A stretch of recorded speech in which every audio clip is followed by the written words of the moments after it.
Malaysian Industry Government Group for High Technology, MIGE, stated that Malaysia would be adopting blockchain by 2025, we need to gain key insight on how nation builders and regulators view blockchain. With that, we will pass the floor to the moderator, the president of Access Blockchain Association Malaysia, who is also our knowledge partner in the Ignite Blockchain event. He is the CEO and co-founder of BlockOn Technologies Sdn Bhd. So let's put our hands together to Mr. Harpreet Singh, who will be moderating the session and introducing his panel of speakers. Over to you, Mr. Harpreet. Okay. Thank you, MC, for actually giving me the floor now. And firstly, I would like to congratulate the organizers on the successful launch of the conference. And I'm very happy to be part of it. And for those who do not know, actually, this conference is the 6th week of the Malaysian Blockchain Month. It's an initiative of a continuous series of events that Access and partners have been organizing over the time, where we discussed about various different topics and different initiatives that are happening in Malaysia. And also in the region, what are the new things and growths that are happening in the space. So in week 1, we discussed about Malaysia Blockchain Week. We talked about DeFi in the second. We talked about NFT in the following week. We talked about enterprise. And then we talked about some how can blockchain developers get on board on the space.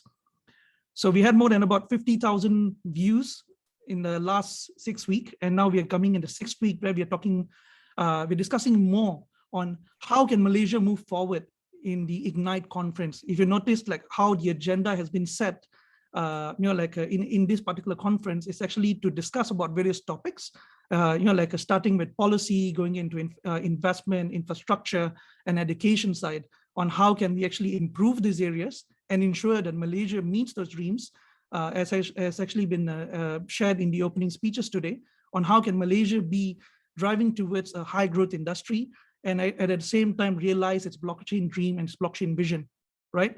So we sold the idea really well in the last 5 weeks. A lot of Malaysians liked it. A lot of new entrepreneurs are excited about it. There was multiple workshops done by MDEC, done by Magic, and various other partners who actually went up and organized different events and activities.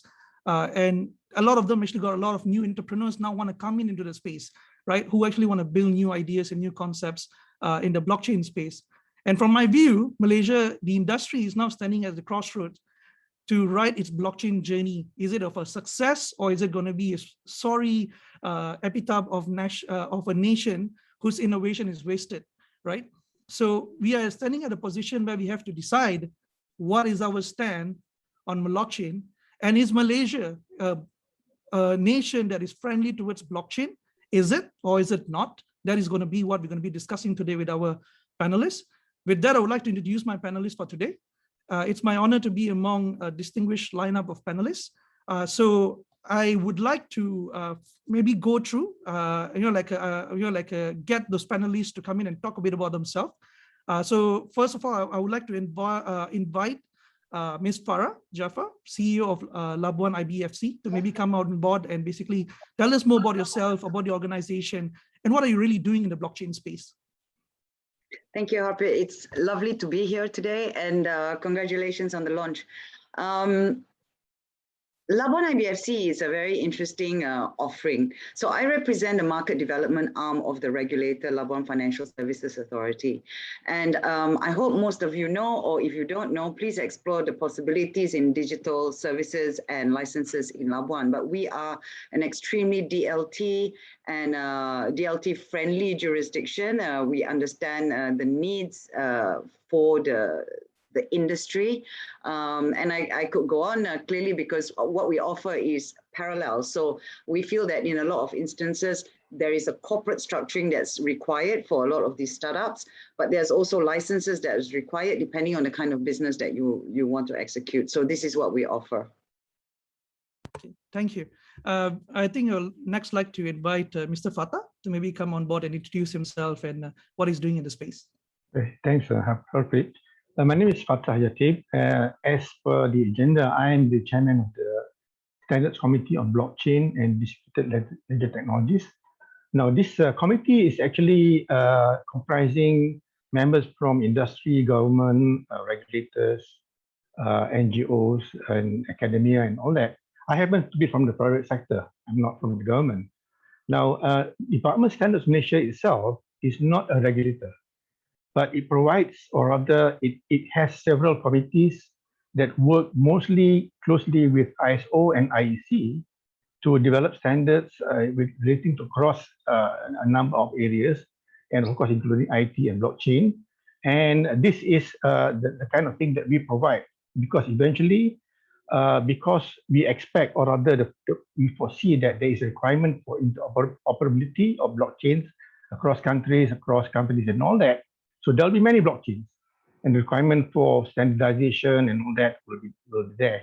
Now, I'm encouraged by the speech by the Deputy Secretary General of MOSTI just now, Dr. Nur Azman, about the looking forward in terms of the expectation of what we can do in this area. However, generally, there are a lot of parties involved in the blockchain implementation, especially in the area of trade, international trade. He mentioned about international organizations. And yes, there are quite a number of them. It requires a lot of ministries and agencies in which to get together. And that's where I think I'm coming from in terms of my area of emphasis, which I'll elaborate later on. Thank you.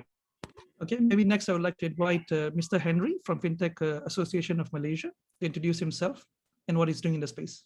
Good afternoon, everybody. My name is Henry Chung, and I'm the CEO of Fusang. Fusang is a blockchain-powered digital securities exchange based in Labuan, as Farah was talking about. And our mission really is to use the same underlying blockchain technology that powers assets like Bitcoin to represent real-world assets like shares, bonds, and funds. And our vision is to make it as easy to invest into a company as it is to buy their products online through e-commerce these days. I also chair the Labuan Fintech Association, but today I'm coming and representing the Fintech Association of Malaysia, where I look after the blockchain committee. I'm very excited to talk about Malaysia's future in the blockchain space. I think a lot of us here are from slightly different aspects, you know, Labuan, Malaysia, etc.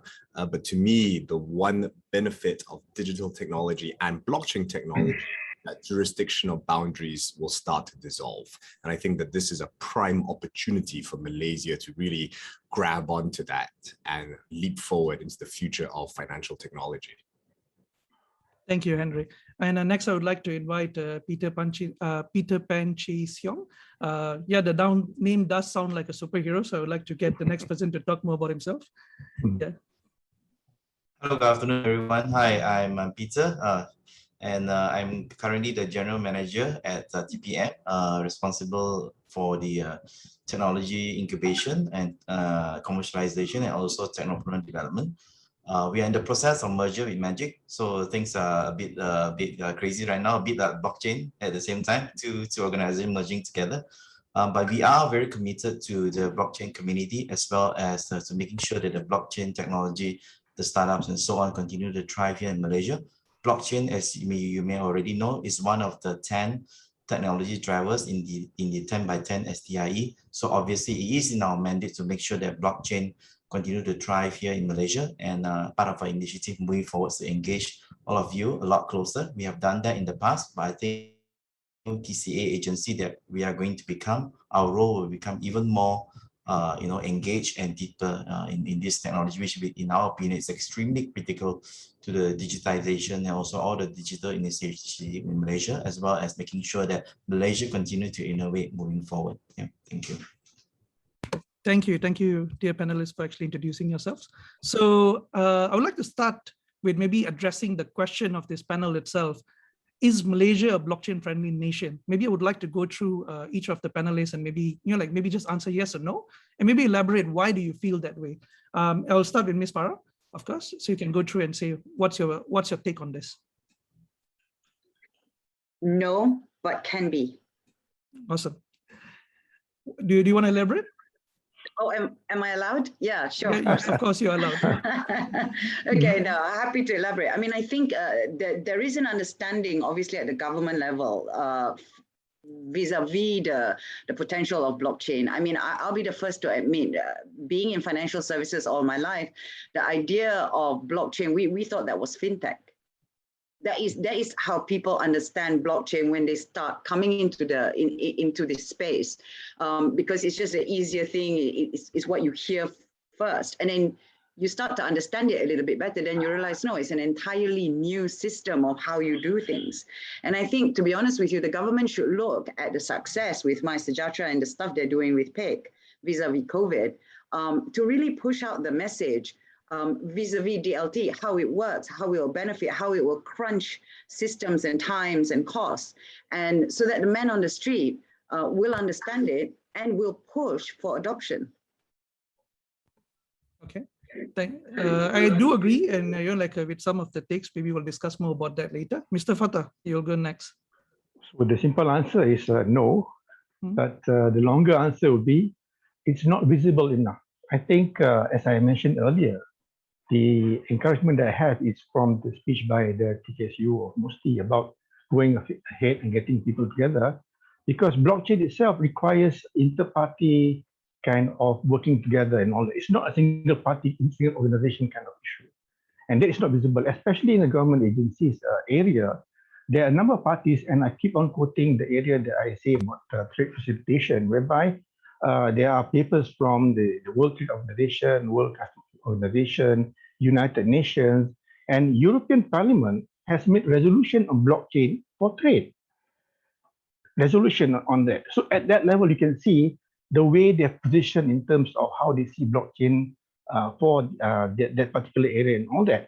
So in that respect, I think visibility here is much lacking. So as I said, the simple answer is no, but I think there's still progress, but it's not visible enough. And there needs to be a lot of coordination between a lot of ministries and agencies. Okay, thank you, sir. What about you, Henry? What do you think about it? I think yes, but we can do much better. Two things. First, I think that the various Malaysian regulators have done an admirable job in not totally freaking out about blockchain and just saying, I don't know what this is, keep it away from me, I don't want to deal with it. Both when it comes to digital assets and digital securities, and the exploring the use of blockchain technology more broadly in both industry and in government. Again, I think at least Malaysia is going in the right direction. I think that both the regulators and government recognize that this is something that is inevitable and cannot be ignored.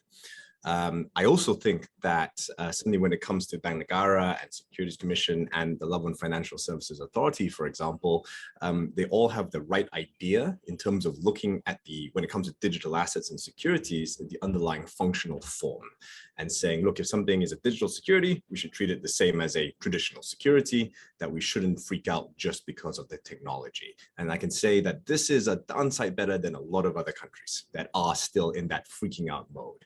That said, I think not only does Malaysia need to do a better job, I think Malaysia should be actually radically proactive in terms of exploring the use of blockchain, both in financial services and outside, and recognizing that this is not just something to kind of deal with, but this is a massive opportunity that they should latch on with both hands. And as I said a bit in my introduction, the benefit of digital technology has always been that suddenly it doesn't matter where you are, if you have the right technology and the right frameworks, you can do wonders. And blockchain is particularly interesting in that in many ways it acts as almost like a core protocol over which people can align, communicate, store data, transact.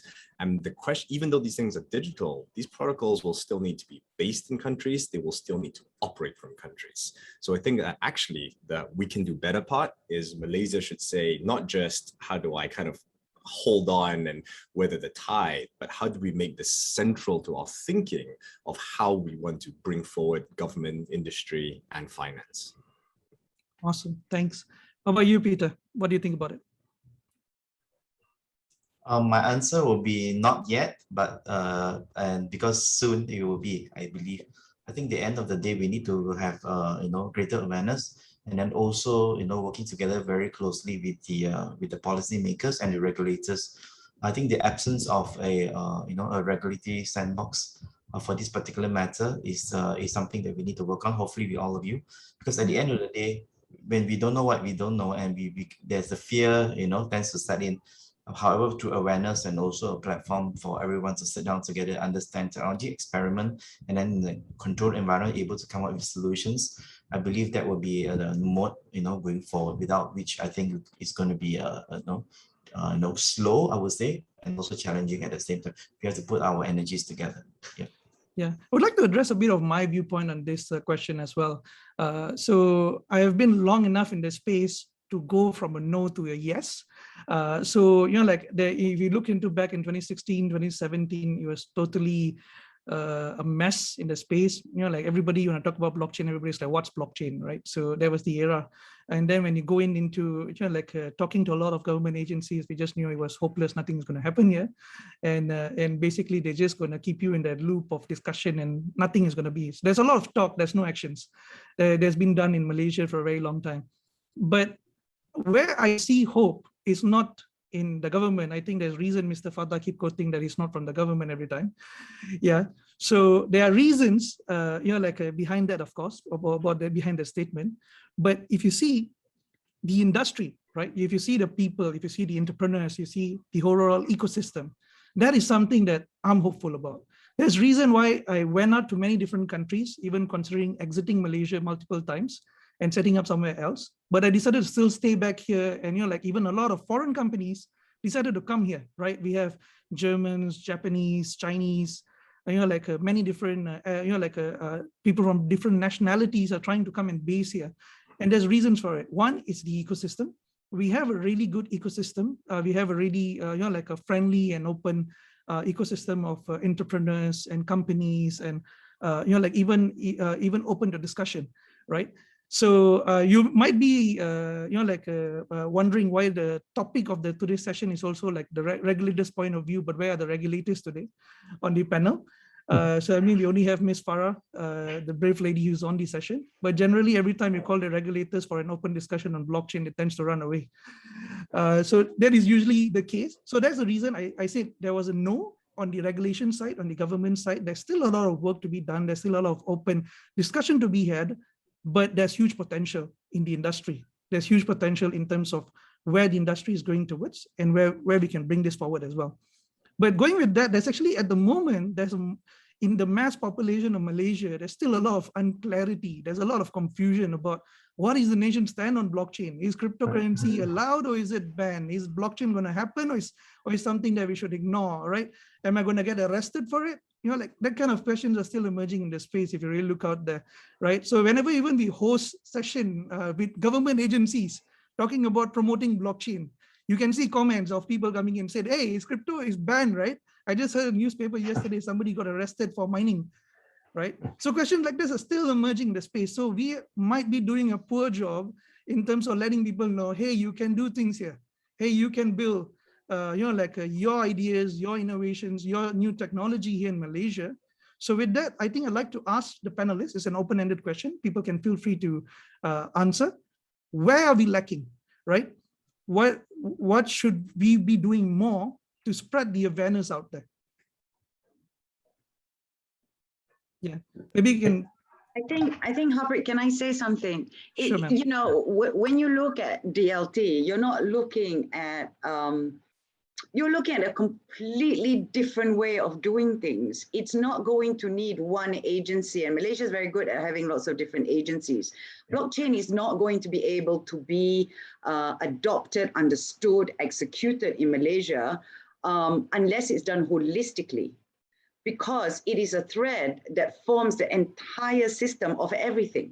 It's not something that is a patch on. It is something that, you take and you turn it upside down, you shake it about and you recreate it. And it's beautiful because it makes it more efficient.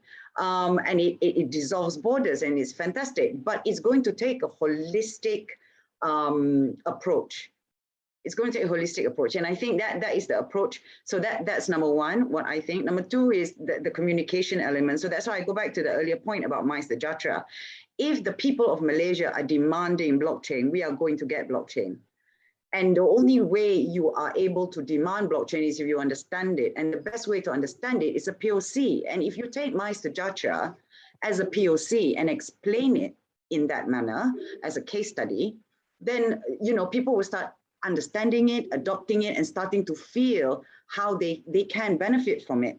And with that, together with a holistic approach towards it by the government, I think we're on the right track. But I think also it's important for us not to be our own worst enemies. I think Malaysia is very critical about everything Malaysia does. A lot of, one of the perks and the joys of my work is that I'm able to go out of Malaysia a lot of the times to see what other countries do. And to be honest with you, we are all struggling. We are all globally struggling with this new technology. It's what, the 5th industrial revolution? It will take time. Sure. Thanks on that. I do believe, with some of the statements that you actually have given, but I do, feel that at the moment, Malaysia is treating it like a hot potato situation, right?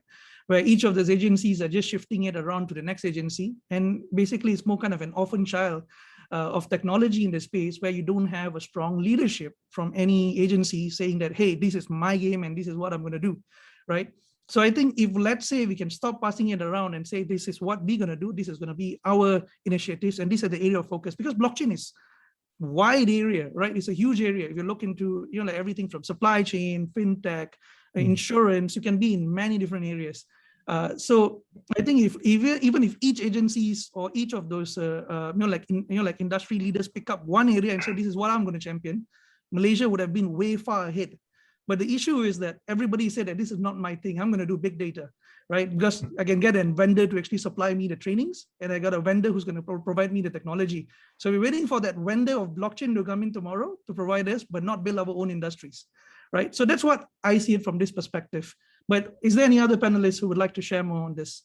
Yeah, well, maybe I could just echo what Farah said, because I actually, sitting on the FAOM committee, I have a slightly different experience in that I've talked to, I think, 8 different Malaysian government ministries at this point, all of whom are very keen to see what they can do to promote blockchain technology. The issue, I think, is, again, we've got rather too many cooks in the kitchen, and we really need to figure out how we can get everyone to come and collaborate, certainly on the government side, and come up with a unified vision of where we want to go from here. Because I completely agree with what you said in that, to me, this whole wave of blockchain and digital assets, this is not just something to tolerate or to tell people, don't worry, you won't get arrested for it. This is something to be aggressively promoted. And I honestly believe that Malaysia has a singular opportunity, if it is willing to move at speed and have clear focus and coordination, to really leapfrog certainly the financial industry into a whole new era. And I think many other industries as well. Awesome. Yeah, I do agree with you, Henry. At the moment, there's a lot of agencies, government, and a lot of parties are trying to engage with people. But how many of them actually executed anything, right? So I might have even spoke to up to 20+ agencies still now in the past 5 years. I think Mr. Fatah would have even spoke to hundreds of them. But how many of them actually executed something in the space is minimal, right? That's why I said there's a lot of talk, very little action. So we need to change this. If let's say we want to move forward, we should put the money in this kind of sectors and try to build out POCs and try to build more ideas, and from there we will actually learn and we should progress. But at the moment, there's not many of those taking place. But before I jump into that, I would like to even get Mr. Fatah. Do you have any take on this? Yeah, I think all has been well said by Farah, Henry, and you, Harpreet. I think I don't need to add anything more to that. But just to share one point, the World Economic Forum did a study on blockchain implementation in UAE. And what they found was that the top 5 reasons, or rather the challenges in implementing blockchain, they are not technology issues, they're not technical issues. Now, I'm not going to read all of them, but one of them is basically uncertain regulatory implications. Ultimately, when we are going like what Farah was just mentioned just now, across borders and all that, there are some regulatory implications, and we have to be agile enough to have the means to actually have regulations to be updated, to be in line with whatever that can be facilitating blockchain implementation and execution across borders, across organizations, and so on. So I think that's a very important thing to do, and this is where the government and regulators come in to actually play their part. And if we have a good track record in terms of getting regulations to be changed, which I think is not so in Malaysia, then we should have no problem. But I think the track record shows that things have been talking a lot in the government, in parliament and all that, but it doesn't seem to be scoring goals. And this has got to change. This way of doing things has got to change in terms of regulation, update things and all that. I think I'd like to pull Peter into the discussion as well. So we know that the NTIS was, like being run by Magic, and now it's actually being shifted. Magic is being shifted under TPM, and NTIS is most probably going to be parked there, right? So in this case, how do you see this going forward, right? Like how do you plan to bring blockchain discussion in NTIS, and how do you plan to bring all these agencies to work together? Yeah, I think if I recommend, I think interestingly, the applications that come to NTIS, blockchain, those that use blockchain technologies is actually in the top 10 list. So surprisingly, startups that come to us have already started to demonstrate that they're using blockchain technology. Yeah, this is actually quite exciting for us. And then of course, we look at the 10 by 10, and this is actually at the top of the list, which is very interesting. And together with artificial intelligence as well, as you're all aware, as we move into blockchain 3.0, AI and blockchain is going to be deeply intertwined, right? So I believe that on that effort, I think from the technology or startup space, it's been actually beginning to see that happening. However, I have to admit that there isn't a very specific blockchain initiative. Of course, we have done the talent part, the awareness part in both Magic and TPM, especially in Magic, but there isn't exactly a very specific initiative that identified this is our main. Drone, obviously, you can see very obvious. We have the Drone Area 57 launch, but there isn't one where we actually launch a blockchain initiative here under the new agency, which we are going to do. Yeah, rest assured they're going to. However, we need to sit down together with the industries. I think the most important thing is to demonstrate more use cases, right, in blockchain in order to create awareness, because you can talk, like I say, you can talk all the way, and you can discuss in many forums and roundtables. If we do not, demonstrate more use cases, then it is very difficult for potential users out there or even the public to understand what blockchain is capable of. To me, blockchain is there. It's going to grow with or without very active intervention. At the end of the day, industry leaders like yourself play a very important role to educate the government as well, so that at the end of the government will facilitate, but the government should not be leading it. The industry and we should be leading it together with its customers at the end of the day. Yeah. So I think another thing we want to move forward to, there will be a greater expansion on the NTIS role under the TCA, the Technology Commercialization Initiative, where we will expand the capabilities of our existing agency and more. And I think a creation of a true sandbox for the blockchain technology, I think that would be highly, highly critical in collaboration with the regulators, without which I think it's very difficult to put all these use cases to the test and eventually bring about the change in regulations. Yeah. With that, I think I have another question to put out to the panelists. So, I mean, we are hearing about sandbox. We are hearing a lot about how regulation is trying to change itself or reinvent itself. But regulation is always playing a catching up game to technology space. It's with the current current operation styles, with the current procedures, the operations and everything, it's still going to play a catch-up game always. With the whole technology space, right? How can we make the space more agile? How can we make the space in a way that you do first, then we talk about regulating you, build industry first kind of area. Let me share a bit on what I actually explored I discovered in Taiwan. Actually, it was one of that. It was a trip that was actually organized by Fintech Association of Malaysia to go and represent Malaysia, the Malaysian fintech industry in Taiwan. So while we went there, we actually spoke to a lot of the regulators there. So their approach of blockchain was totally different. They were like, we are not going to tell you how to regulate you. You tell us how we should regulate you.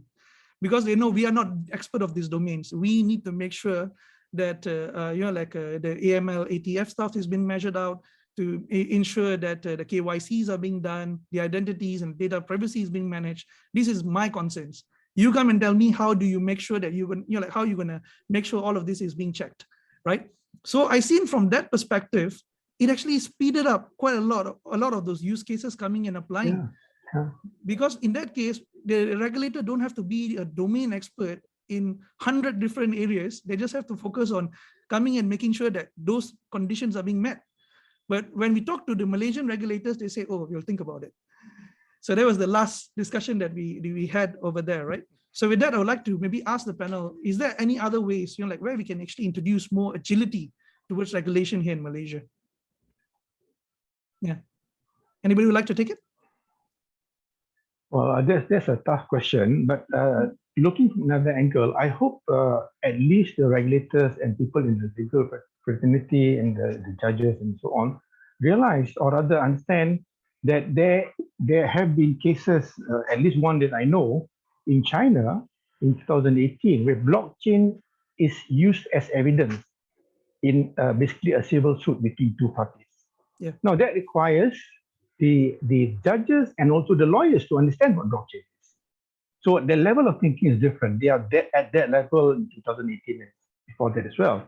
But it requires us to assure that our people in the community here, the legal people and all that, they also understand that. And also the people who are drafting the regulations. Yes, I agree. I think that what you said is correct in terms of we tell them basically how they actually want to should be regulating us and all that. And I think that's the same thing that's happening in Australia as well. I think it requires a lot of drive and sincerity in terms of the various parties to want to understand, to ensure that as a nation, we do our part, they do our part to move together, the country together all along. And it requires a higher level intervention. I think that's how I see it. That's one of the things that I've been trying to emphasize in terms of what I'm trying to do with blockchain as well. Sure. Is there anybody else? I think the bit that's actually demanding with regards to DLT is that entire concept of what it does, because it goes into everything. And so regulators are very wary about the areas that they do not understand. Yeah. Right. But True. the point is, everyone is very wary about everything they don't understand. The question is, right? The question is, can we resist it? Can the regulators resist this change? Can the man on the street resist it? And if the answer is no, then we've all got to come together and figure a way how we can work together in partnership. At the end of the day, this is the stuff that digital is so, this is the reason I'm so passionate about everything digital. It's about partnership. And historically, we've all been in different silos. And so it's not so much about the technology. I think it's about the communication and the breaking down of the silos. And once we get that right, everything will fall into place. Sure. Yeah, I noticed that IBFC brands itself as more of a toolbox instead of a sandbox. I noticed that. You want to elaborate more on that, on how IBFC, does that regulation? Yeah, we don't have sandboxes in Labuan IBFC. We go straight live, because the regulator understands that DLT is a technology that is an operational technology. What the regulator is after is to understand from a financial point of view, the documentation, okay, is your solvency okay? What is your AMLA, FUA issue?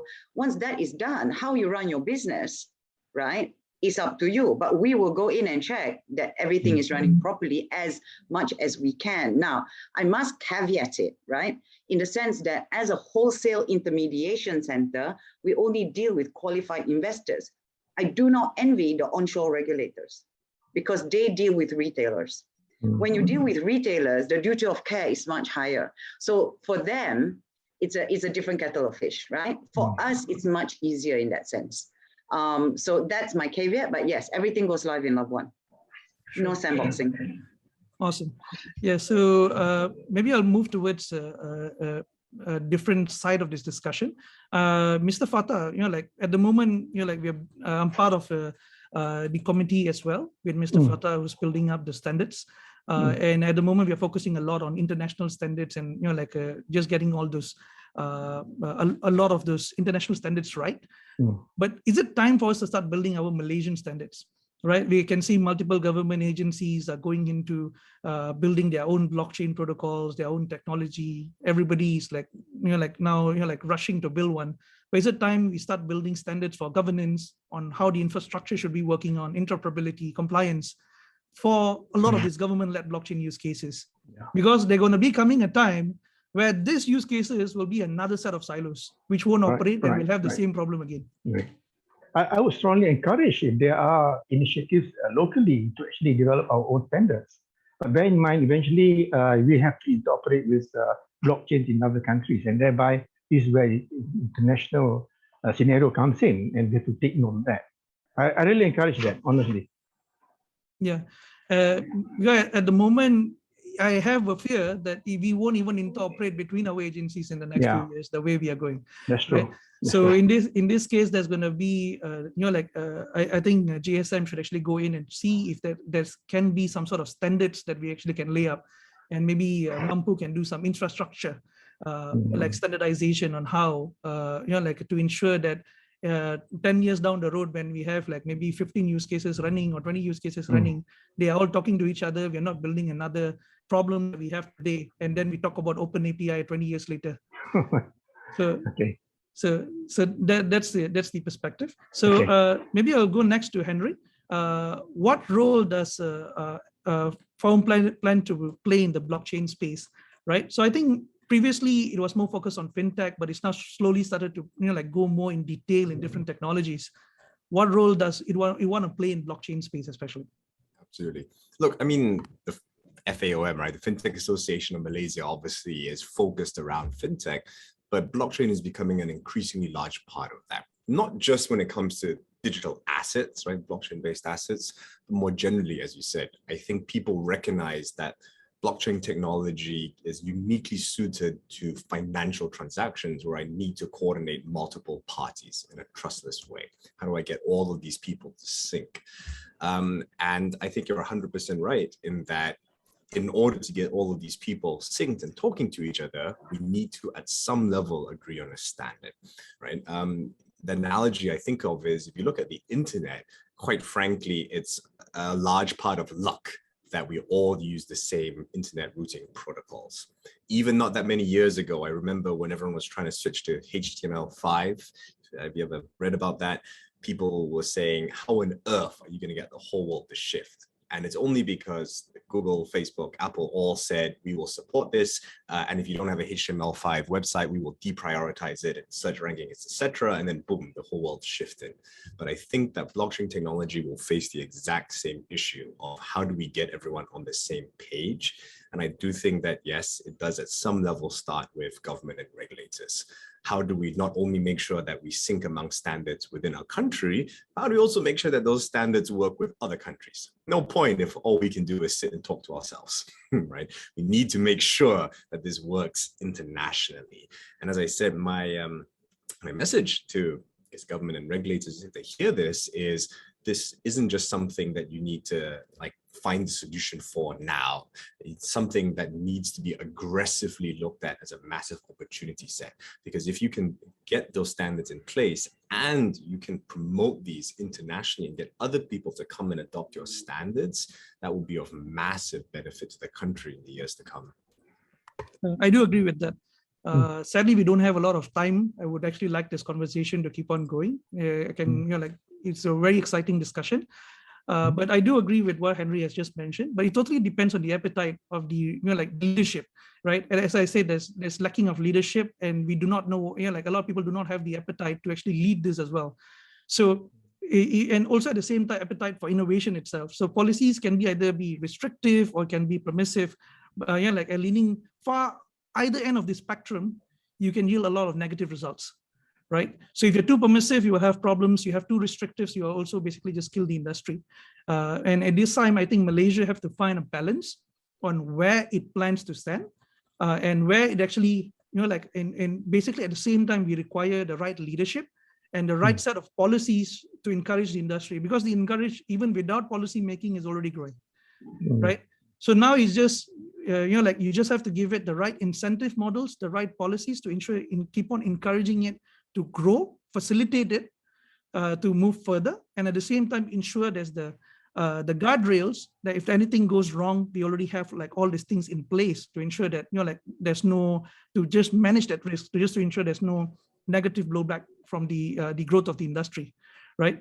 So a lot of the discussion today have of course been around fintech area, but I just want to, on the ending note, I would like to say that policies is not just there. It's going to be a lot of wide range of policies have to be changed, from education policies, from talent development side, infrastructure side, and many other policies have to be introduced to push for this technology in the country.